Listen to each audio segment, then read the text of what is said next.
জানো কোভিড-19 মহামারী পরিস্থিতির কারণে সরকারি সারদা সুন্দরী মহিলা কলেজ ফরিদপুর এই অনলাইন ক্লাসের আয়োজন করেছে। আজকের এই অনলাইন ক্লাসে আমি তোমাদের সবাইকে স্বাগত জানাচ্ছি। আর এই ক্লাসে আমি তোমাদের সাথে আছি মোহাম্মদ কামরুল হাসান স্যার, প্রভাষক, ম্যানেজমেন্ট বিভাগ, সরকারি সারদা সুন্দরী মহিলা কলেজ। তোমরা জানো এর আগে 3টি ক্লাস নিয়েছি। গত 3টি ক্লাসে আমি তোমাদেরকে ব্যবসায় সংগঠন এবং ব্যবস্থাপনা বিষয়ের দ্বিতীয় পত্র অর্থাৎ যে ব্যবস্থাপনা বিষয়টি পড়িয়েছি। তো গত 2 ক্লাসে আমি প্রথম চ্যাপ্টারটি শেষ করেছি। আজকে আমি দ্বিতীয় পত্রের দ্বিতীয় অধ্যায় বা চ্যাপ্টার নিয়ে আলোচনা করব।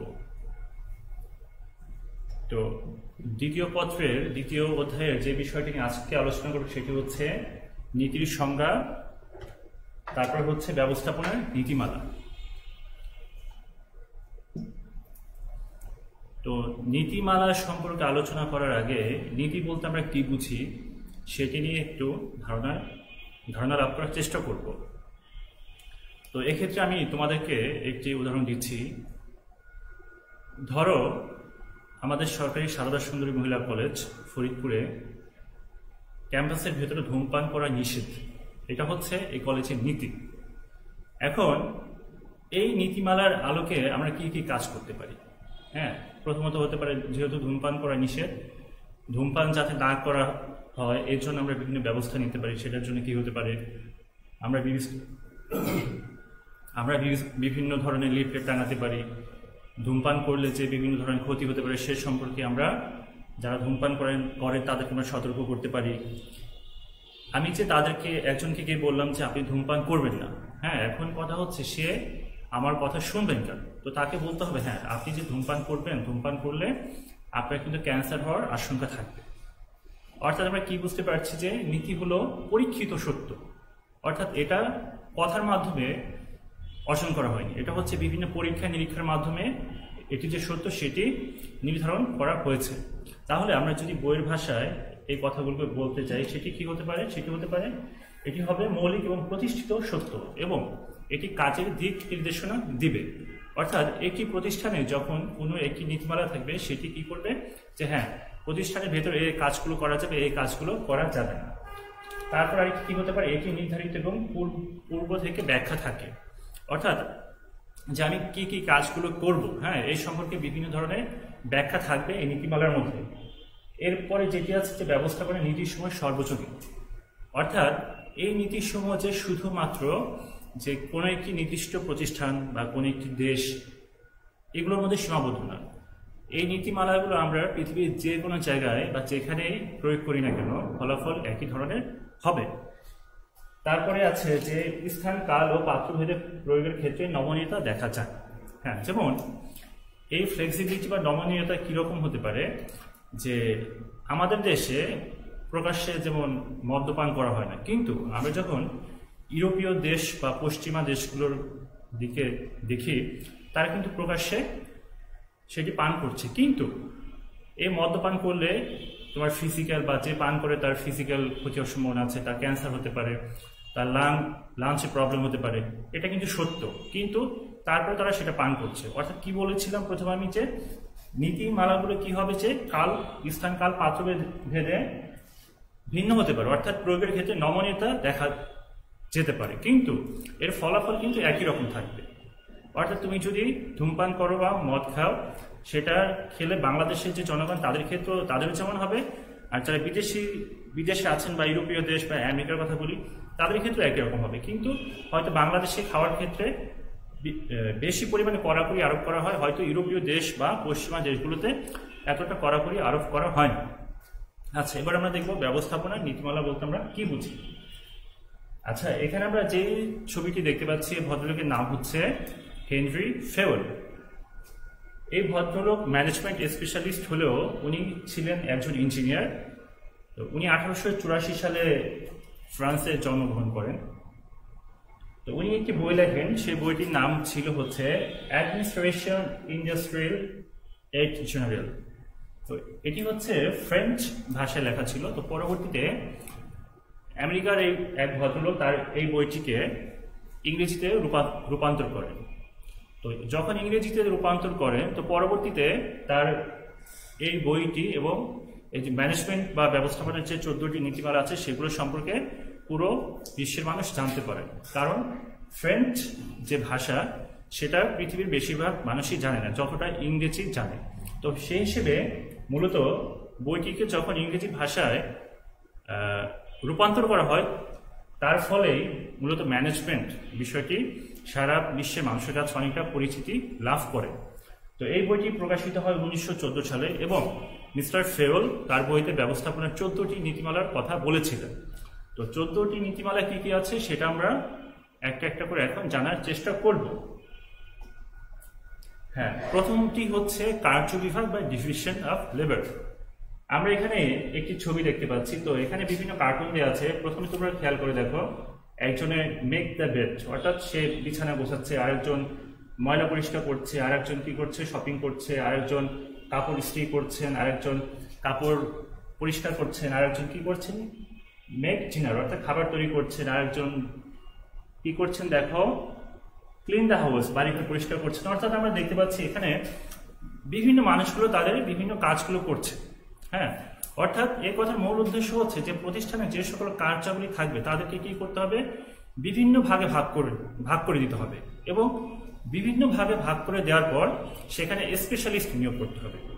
যেমন আমরা যদি একটি ব্যবসা প্রতিষ্ঠানের কথা বলি, একটি অফিসের কথা চিন্তা করি, তোমরা সেখানে দেখবে সেখানে বিভিন্ন ধরনের কাজ থাকে। ফাইন্যান্স রিলেটেড কাজ থাকে, মার্কেটিং রিলেটেড কাজ থাকে, অ্যাডমিনিস্ট্রেটিভ বা ম্যানেজমেন্ট রিলেটেড কাজ থাকে। তোমরা দেখবে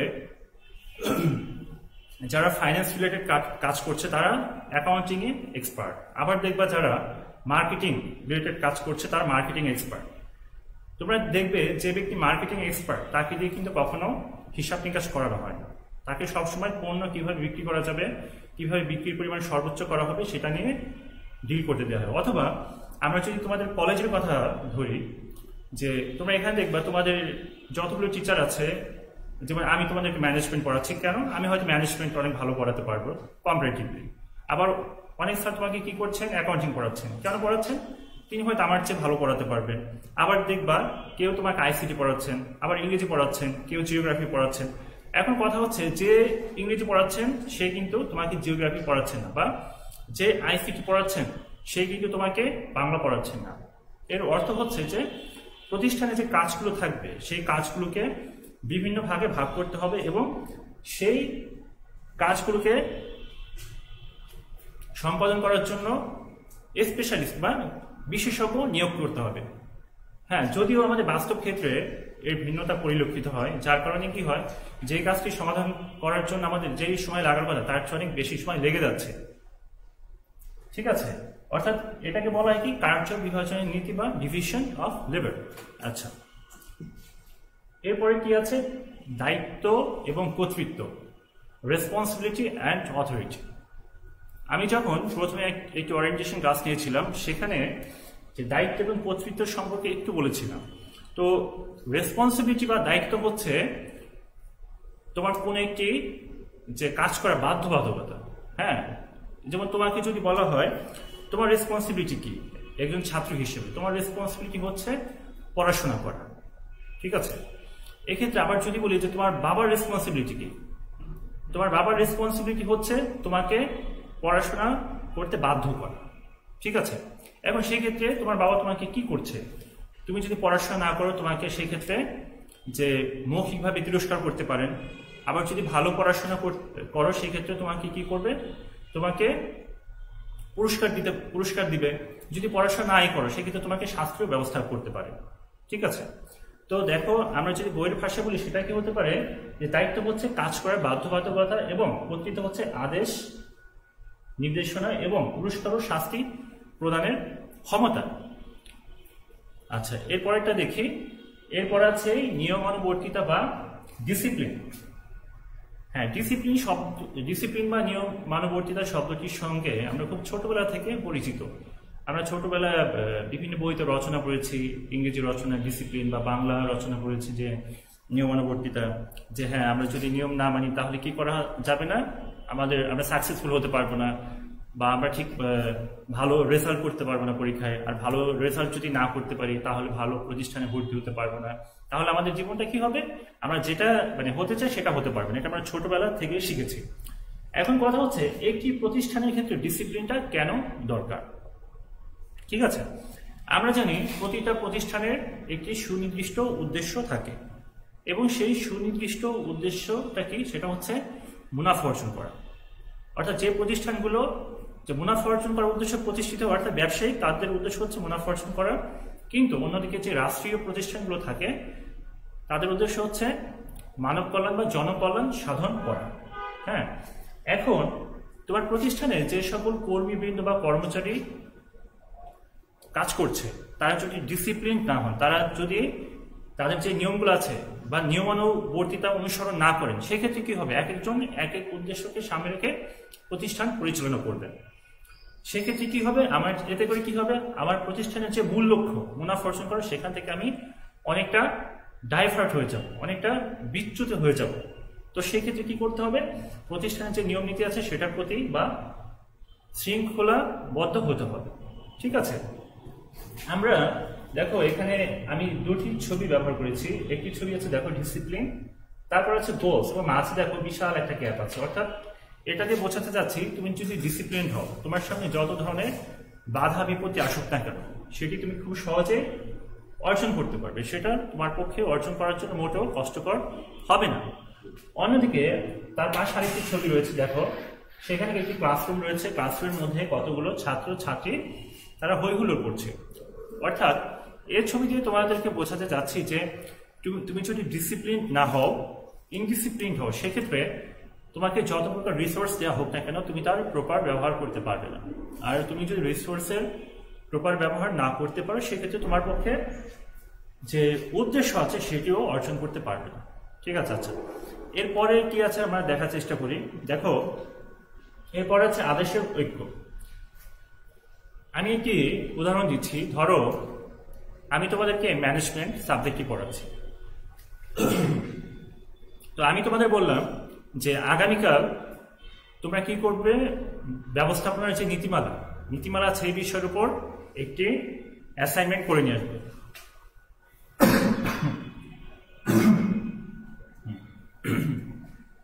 একটি অ্যাসাইনমেন্ট করে নিয়ে আসবে। কিন্তু আমি কথা বলার কিছুক্ষণ পর আরেক টিচার আসলেন, তিনি এসে তোমাদেরকে বললেন, হ্যাঁ তোমাদের অ্যাসাইনমেন্ট করার দরকার নেই, আগামীকাল ব্যবস্থাপনার যে নীতিমালা আছে সেটার উপর তোমাদের একটি প্রেজেন্টেশন হবে, তোমরা সবাই প্রেজেন্টেশনের জন্য প্রস্তুতি নিয়ে আসবে। এই পরিস্থিতিতে তো তোমরা কি করবে, তোমরা এখন চিন্তা করবে আসলে আমি কার কমান্ড ফলো করব। আমি কি যে স্যার কামরুল হোসেন স্যার তার কমান্ড ফলো করবো, না পরবর্তীতে যে আসছেন তার কমান্ড ফলো করবো। তুমি কনফিউজড হয়ে যাবে। এতে করে কি হবে, তোমার কোনো কাজ করাই হবে না। হ্যাঁ, আমি তোমাকে অ্যাসাইনমেন্ট দিয়েছি, তুমি সেটাও করতে পারবে না। পরবর্তীতে এসে যিনি বললেন যে আগামীকাল প্রেজেন্টেশন করতে হবে, তুমি সেটাও করতে পারবে না। তাহলে কি করতে হবে, আমাদের আদেশের ঐক্য থাকবে। অর্থাৎ এই কথার অর্থ হচ্ছে একজন এমপ্লয়ি বা একজন কর্মী শুধু তার একজন সিনিয়র বসের নিকট থেকে আদেশ পাবেন। কি বলছি, একজন এমপ্লয়ি শুধু তার একজন সিনিয়র বসের নিকট থেকে আদেশ গ্রহণ করবেন। এতে কি হবে, সে তার কাজটি যথাযথভাবে করতে পারবে। আমরা নিচে একটি ছবি দিয়েছি দেখো, এখানে কি আছে, একটি আছে রাইট অ্যাপ্রোচ অ্যান্ড আরেকটি আছে রং অ্যাপ্রোচ। তো দেখো রাইট অ্যাপ্রোচে কি হচ্ছে, এই লাল যে সার্কেলটি আছে, এই লাল সার্কেলকে যদি আমি বসের সঙ্গে তুলনা করি, তাহলে দেখো তার নিচে কয়জন কর্মী আছেন, 3 জন। হ্যাঁ, যে গ্রিন সার্কেলগুলো আছে 3 জন কর্মী আছেন। এই 3 জন কর্মী কি করছেন, যে একজন বসের নিকট থেকে শুধু আদেশ নিচ্ছেন। অর্থাৎ এই লাল সার্কেল বলে যে বস আছেন, সে কি করছেন, তার 3 জন সহকর্মীকে আদেশ দিচ্ছেন। ঠিক আছে, কমান্ড দিচ্ছেন। কিন্তু আমরা যদি পরবর্তী ছবিটি খেয়াল করি, সেখানে দেখো কি হয়েছে, এখানে কর্মী আছে 3 জন, কিন্তু আদেশ দিচ্ছেন কজন, 2 জন বস। এখন এরা কনফিউজড। দেখো লাল সার্কেল এরও আদেশ দিচ্ছেন, এরও দিচ্ছেন, এরও দিচ্ছেন, এরও দিচ্ছেন, এরও দিচ্ছেন, এরও দিচ্ছেন। এখন তাহলে কর্মীরা কি করবে, কার আদেশ ফলো করবেন। অর্থাৎ তারা কিন্তু এই ক্ষেত্রে অনেকটা হয়ে যাবেন, কনফিউজড হয়ে যাবেন, আসলে আমার কার অর্ডার ফলো করা উচিত। তাহলে আমাদের কি করতে হবে, যে প্রতিষ্ঠানে একজন কর্মী শুধু তার একজন সহকর্মীর নিকট থেকে একটি নির্দিষ্ট সময়ের জন্য আদেশ পাবেন। ঠিক আছে, আচ্ছা, এর পরবর্তী কি আছে, ইউনিটি অফ ডিরেকশন বা নির্দেশনা ঐক্য।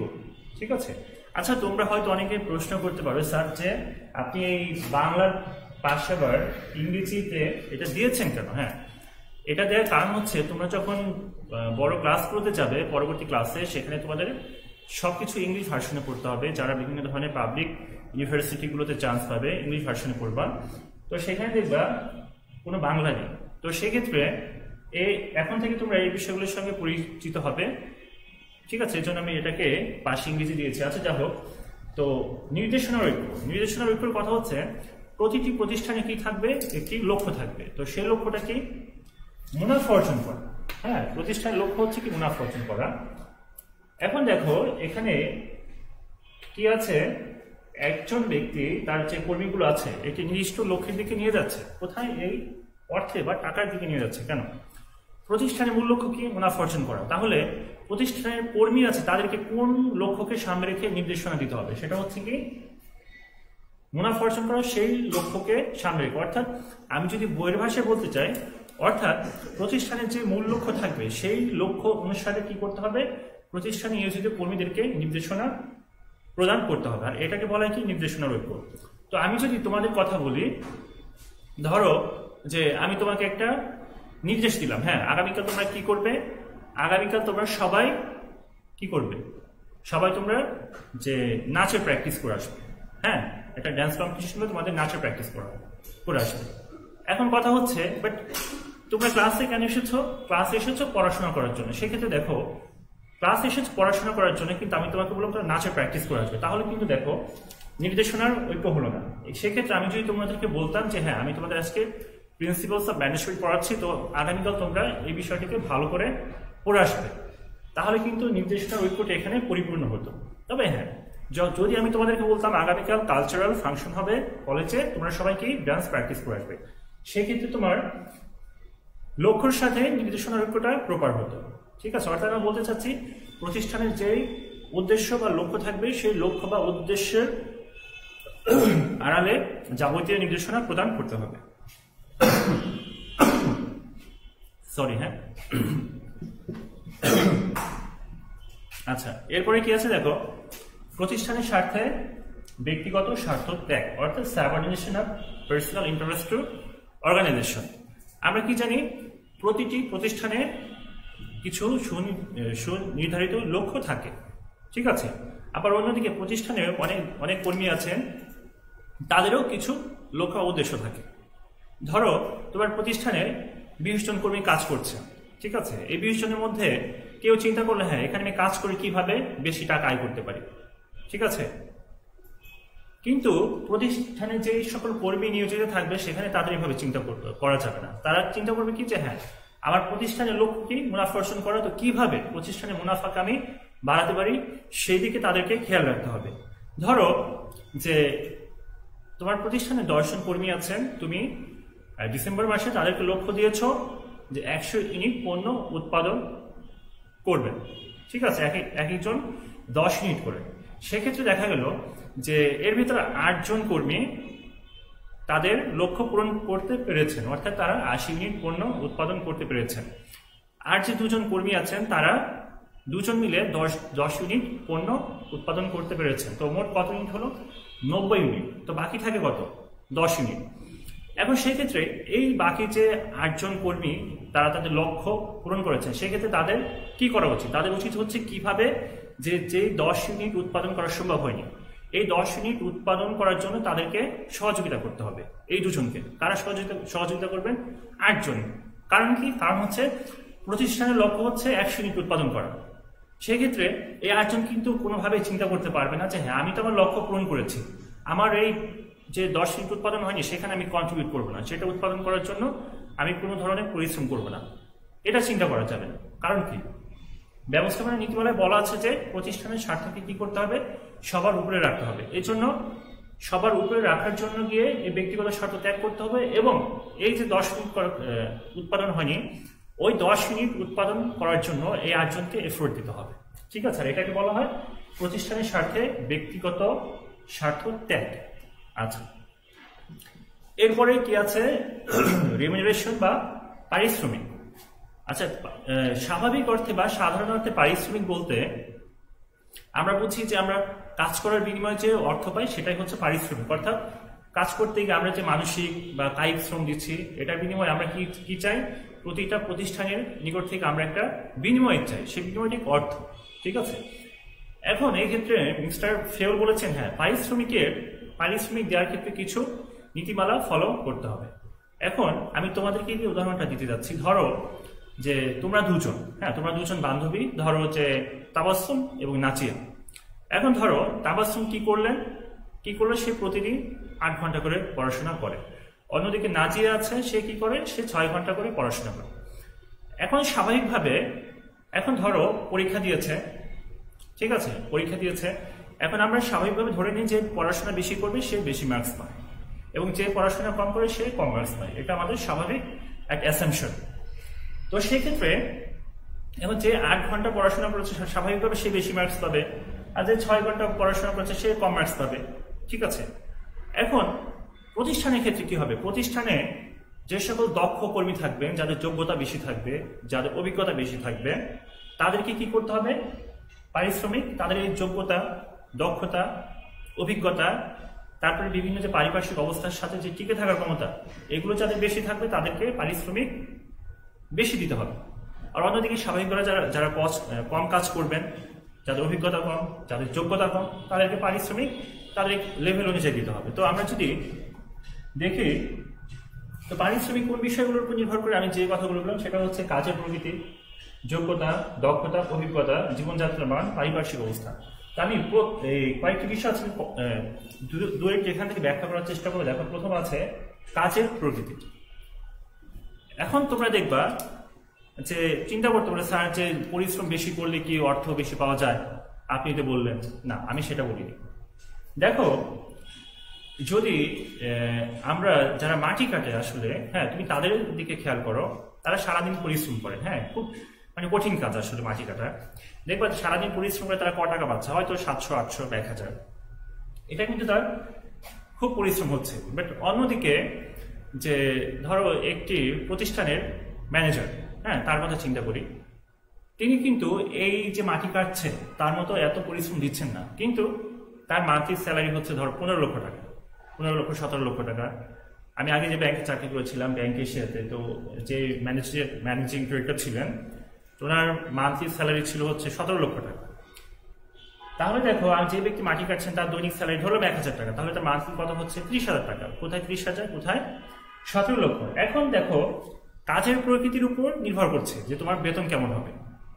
কাজের প্রকৃতি যেমন আছে সেখানে তোমার যোগ্যতা আছে। এখন স্বাভাবিকভাবে যে ব্যক্তি ব্যাংকের ম্যানেজার ছিলেন তার যোগ্যতা যে ব্যক্তি মাটি কাটছেন তার চেয়ে কিন্তু বেশি, এর জন্য সে বেতন বেশি পাবে। অন্যদিকে আরেকটি বিষয় আছে, দেখো, জীবনযাত্রার মান। জীবনযাত্রার মান পারিশ্রমিক নির্ধারণের ক্ষেত্রে গুরুত্বপূর্ণ ভূমিকা পালন করে। সেটা কেমন? আমরা যদি ইউরোপ, আমেরিকার যে দেশগুলো আছে সেদিকে খেয়াল করি, সেখানে জীবনযাত্রার মানের যে ব্যয়, কস্ট অফ লিভিং, সেটা কিন্তু অনেক বেশি বাংলাদেশের চেয়ে। হ্যাঁ, বাংলাদেশের চেয়ে বেশি, যার কারণে ওই দেশগুলোর পারিশ্রমিকের পরিমাণ বাংলাদেশের তুলনায় বেশি। এখন সেটা তোমরা কিভাবে বুঝবে? দেখো, বাংলাদেশের যে এক্সপোর্ট সেক্টরগুলো আছে, অর্থাৎ রপ্তানির যে বিভিন্ন সেক্টর সমূহ, সেক্ষেত্রে তোমরা লক্ষ্য করলে দেখবা রপ্তানির ক্ষেত্রে বাংলাদেশের গার্মেন্টস যে শিল্পটা, এটি সবার চেয়ে উপরে আছে। কারণটা কি? কারণ হচ্ছে ইউরোপীয় বা আমেরিকার যে দেশগুলো আছে তারা বাংলাদেশ থেকে পোশাক আশাক নিচ্ছে। এখন চাইলে কিন্তু তারাও পোশাক আশাক উৎপাদন করতে পারতো। এখন প্রশ্ন হচ্ছে তারা উৎপাদন করছে না কেন? তারা উৎপাদন করছে না কারণ হচ্ছে তারা যেই সময়টাতে পোশাক উৎপাদন করবে, ধরো তারা পোশাক উৎপাদন করে একটা মাসে $5,000 আয় করলো, তারা যদি পোশাক উৎপাদন না করে তারা আইটির পেছনে, অর্থাৎ ইনফরমেশন টেকনোলজির পেছনে তারা এই সময়টা ব্যয় করে, তাহলে তাদের ইনকামের পরিমাণ $1 লক্ষ হবে। যার কারণে তারা কি করছে? নিজেরা পোশাক উৎপাদন না করে পোশাক কি করছে? বাইরের দেশ থেকে আনছে। ঠিক আছে, এখন কি হচ্ছে? এর কারণে বাংলাদেশে পোশাক রপ্তানির ক্ষেত্রে প্রথম দিকে আছে। এখন আমি কথা বলছিলাম জীবনযাত্রার মান নিয়ে। এখন বাংলাদেশের মানুষের জীবনযাত্রার আয় কম, এই কারণে জীবনযাত্রার মান অনেকটা বেশি। অথবা অন্যভাবে বলতে গেলে বাংলাদেশের মানুষের কস্ট অফ লিভিং আমেরিকার তুলনায় অনেকটা নিচে, যার কারণে বাংলাদেশের মানুষের পারিশ্রমিক কম। ঠিক আছে, আচ্ছা এর পরেরটা দেখি কি আছে। দেখো, কেন্দ্রীয়করণ এবং বিকেন্দ্রীয়করণ। আচ্ছা, কেন্দ্রীয়করণ বলতে যে একটি প্রতিষ্ঠানে সিদ্ধান্ত গ্রহণের যে ক্ষমতাটা, সেটিকে যে প্রতিষ্ঠানের যে ঊর্ধ্বতন কর্মকর্তা বা টপ লেভেল ম্যানেজমেন্ট থাকে, তারা যখন সিদ্ধান্ত গ্রহণের ক্ষমতাটা নিজেদের কাছে রেখে দেন, সেটাকে বলা হয় কেন্দ্রীয়করণ। ঠিক আছে, আমরা যদি এখানে দুটি ছবি দেওয়া আছে, প্রথম ছবিটি খেয়াল করি, দেখো এখানে কি করছে, মাঝে একজন ব্যক্তি আছেন, এই ব্যক্তি কি করছেন, সে কি করছেন, এই যে তার চারপাশে যে কর্মীবৃন্দ রয়েছেন তাদেরকে সে নির্দেশনা দিচ্ছেন, হ্যাঁ তুমি এটা করো, তুমি এটা করো, সবকিছু নিজেই করছেন। এই অবস্থাকে বলা হবে কি কেন্দ্রীয়করণ। আর অন্যদিকে দেখো, এটা হচ্ছে কি বিকেন্দ্রীয়করণ, অর্থাৎ সিদ্ধান্তটা কি করছে, এই বিভিন্ন পক্ষের মধ্যে ক্ষমতাটা দিয়ে দিয়েছে। তবে এই ক্ষেত্রে কি কথা আছে, প্রতিষ্ঠানের যে বেশিরভাগ ক্ষমতা কিন্তু ব্যবস্থাপনা নীতি অনুসারে তার যে ঊর্ধ্বতন ম্যানেজমেন্ট থাকবে, অর্থাৎ টপ লেভেল ম্যানেজমেন্ট, তাদের কাছে রেখে দেওয়া উচিত। আর অন্যদিকে প্রতিষ্ঠানে যে সকল কর্মী নিয়োজিত থাকে, তারা যাতে তাদের কাজ যথাযথভাবে সম্পাদন করতে পারে, তাদেরকে কিছু পরিমাণ ক্ষমতা দিতে হবে। কিন্তু এই ক্ষেত্রে ই করতে হবে তাদের যে কাজের আওতা, হ্যাঁ তাদের যে কাজের আওতা, তাদের ক্ষমতার পরিমাণ যেন তাদের কাজের আওতার চেয়ে বেশি না হয়, সেই বিষয়টিকে খেয়াল রাখতে হবে। এবং আরেকটি বিষয় খেয়াল রাখতে হবে যে সকল অধীনস্থ কর্মচারীর নিকটে ক্ষমতা দেওয়া হয়, তারা যেন ক্ষমতার অপব্যবহার না করে বা ব্যক্তিগত স্বার্থ অর্জন করার জন্য ব্যবহার না করে, সেটির উপরে খেয়াল রাখতে হবে। এটি হচ্ছে কি centralization and decentralization of management. আচ্ছা, এরপরে কি আছে দেখি, জোড়া মই শিকল। হ্যাঁ, জোড়া মই শিকল বা স্কেলার চেইন। তো স্কেলার চেইন হচ্ছে একটি, স্কেলার চেইন ফ্রেঞ্চ শব্দ এগুলো। তো এটা তোমরা হয়তো অনেকেই শুনেছ যে ঘোড়া ডিঙে ঘাস খাওয়া। ঠিক আছে, এই শব্দটির সঙ্গে তোমরা অনেকেই পরিচিত আছো। ঠিক আছে, অর্থাৎ স্কেলার চেইন মানে হচ্ছে তোমার প্রতিষ্ঠানে যে সকল কর্মীবৃন্দ থাকবেন, তারা কি হবেন, একজন আরেকজনের সঙ্গে আবদ্ধ হবেন। ঠিক আছে, অর্থাৎ কর্মীবৃন্দ এমন ভাবে একটি সম্পর্ক সৃষ্টি হবে যাতে পরস্পরের সাথে সংযুক্ত থাকবে। দেখো, আমি যে ছবিটি ব্যবহার করেছি, সেখানে কি দেওয়া আছে, দেখো এই ভদ্রলোক কি করছেন, ওনার কাছে তার ইনফরমেশন পাস করছেন, উনি ওনার কাছে করছেন, উনি ওনার কাছে করছেন, উনি ওনার কাছে করছেন। অর্থাৎ একজন আরেকজনের সঙ্গে তাদের পারস্পরিক যে চিন্তা ভাবনা আছে সেগুলো বিনিময় করছেন। অর্থাৎ আমি বলতে চাচ্ছি যে একটি প্রতিষ্ঠানে কি হয়, যে টপ লেভেল ম্যানেজমেন্ট থেকে শুরু করে যারা কর্মচারী থাকেন, যারা প্রতিষ্ঠানের সিদ্ধান্ত বাস্তবায়ন করার সঙ্গে জড়িত থাকেন, তাদের সঙ্গে তাদের সরাসরি একটা সম্পর্ক থাকতে হবে। কেন? এই জোড়াময়ী শিকলের সম্পর্ক থাকার ফলে কি হবে, প্রতিষ্ঠানের যে নিম্ন স্তরের কর্মচারী আছেন, তারা তাদের বিভিন্ন সুবিধা অসুবিধাগুলো টপ লেভেল ম্যানেজমেন্ট বা ঊর্ধ্বতন ব্যবস্থাপনা কর্তৃপক্ষ আছে তাদের নিকট পৌঁছাতে পারবে। অন্যদিকে টপ লেভেল ম্যানেজমেন্ট কি করতে পারবেন, যে এই সকল সমস্যাগুলো সমাধান করার জন্য প্রয়োজনীয় ব্যবস্থা গ্রহণ করতে পারবেন। এই জন্য কি করতে হবে, প্রতিষ্ঠানের ভেতরে যে সকল পক্ষ জড়িত থাকবে তাদের ভেতরে যে সম্পর্কটা, সেটি একজন অপরের সাথে সম্পৃক্ত থাকবে। এটি হচ্ছে জোড়াময়ী শিকলের মূল নীতি। আচ্ছা, এরপরে যেটি রয়েছে শৃঙ্খলা বা অর্ডার। এটির মূল কথা হচ্ছে যে যোগ্য ব্যক্তিকে কি করতে হবে, যোগ্য স্থানে বসাতে হবে, আর উপযুক্ত বস্তুকে উপযুক্ত স্থানে রাখতে হবে। আচ্ছা, তো আমরা যদি যে একটি প্রতিষ্ঠানের আলোকে একটি উদাহরণ দেই, সেটি কি হতে পারে, ধরো যে একটি উৎপাদনমুখী প্রতিষ্ঠানে কিছু কর্মী থাকবেন যারা কি করবেন, যে সরাসরি উৎপাদন কাজ পরিচালনার সঙ্গে যুক্ত থাকবেন। এখন এই কর্মীকে যদি ওই প্রতিষ্ঠানের যে কৌশল বা স্ট্র্যাটেজি আছে সেটি তৈরি করার জন্য দায়িত্ব দেওয়া হয়, সেটি যথাযথভাবে পারবেন না, তার পক্ষে সেটি যথাযথভাবে পালন করা করা সম্ভব হবে না। আবার অন্যদিকে যে টপ লেভেল ম্যানেজমেন্ট বা ম্যানেজিং ডিরেক্টর যে থাকবেন তাকে যদি বলা হয় যে আপনি সরাসরি যে উৎপাদনের সাথে বা শ্রমিক যে কাজ করে সেই কাজ যদি তাকে দেওয়া হয় সে কি পারবে না, তার পক্ষে সেটিও করা সম্ভব না। অর্থাৎ কি করতে হবে, যার যে কাজ তাকে সেই কাজ করার জন্য নিয়োগ দিতে হবে। তারপরে কি রয়েছে, উপযুক্ত বস্তুকে উপযুক্ত স্থানে স্থাপন করতে হবে। এর ফলে কি হবে তোমার শ্রমের অপচয় কম হবে। যেমন তোমাদের একটি বাস্তব উদাহরণ দেই। এক্ষেত্রে আমরা গার্মেন্টস ফ্যাক্টরির কথা বলি। তোমরা হয়তো যারা গার্মেন্টস ফ্যাক্টরিতে গিয়েছো তোমরা দেখবে গার্মেন্টস ফ্যাক্টরিতে প্রথমে কি করা হয়, প্রথমে তুলা দেওয়া হয়, তুলোটাকে প্রসেসিং করে কি করা হয়, সুতো বানানো হয়। তো সেই স্টেপটি পার হওয়ার পর সেটাকে আবার কি করা হয়, সুতা দিয়ে আবার কাপড় বুনন করা হয়। সেই স্টেপটি পার করার পর কি করা হয়, রং করা হয়, ঠিক আছে, ডাইং করা হয়।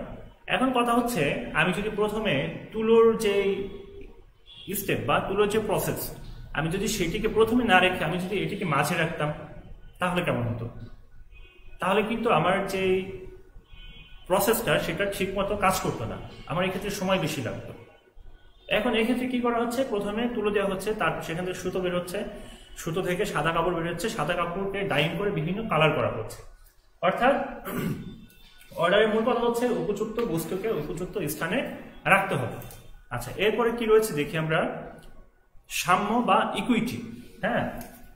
আজকাল তোমরা হয়তো খেয়াল করবে যে অনেক জায়গায় সমান বা ইকুয়াল রাইটস বলা হয়। আসলে তোমরা কিভাবে কথাটি নিবে আমি জানি না। আসলে ইকুয়াল রাইটস কখনো সম্ভব না। Equal rights is never possible. কেন? এই যে কি ছবি দেখো তোমরা, সমান আর কি আছে কি সাম্য। এখন দেখো, ধরো তিনটি কি আছে, এটা চেয়ার বা চৌকি যাই বলি না, চৌকি আছে তিনটি। এবার সেই বেসবল খেলা হচ্ছে, এখন তিনটি চৌকি আছে।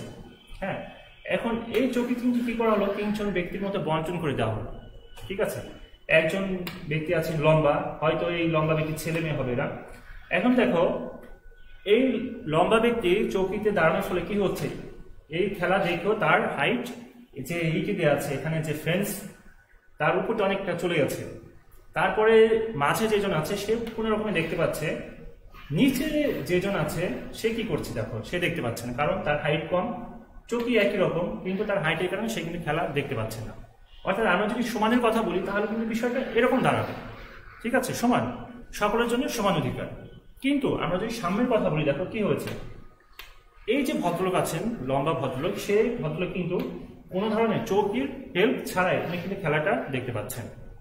তাহলে উনি কি করছেন, তার পাশে যে ছোট মেয়েটি বা ছেলেটি রয়েছে তিনি যেহেতু একটি চৌকি দিয়ে খেলাটি দেখতে পাচ্ছেন না, সেক্ষেত্রে উনি কি করছেন, তার চৌকিটি এই ছোট বাচ্চাটিকে দিয়েছে। এর ফলে কি হচ্ছে, ছোট বাচ্চাটি খেলা দেখতে পাচ্ছে, ভদ্রলোকে দেখতে পাচ্ছেন এবং এই ছেলেটি আছে সেও দেখতে পাচ্ছে।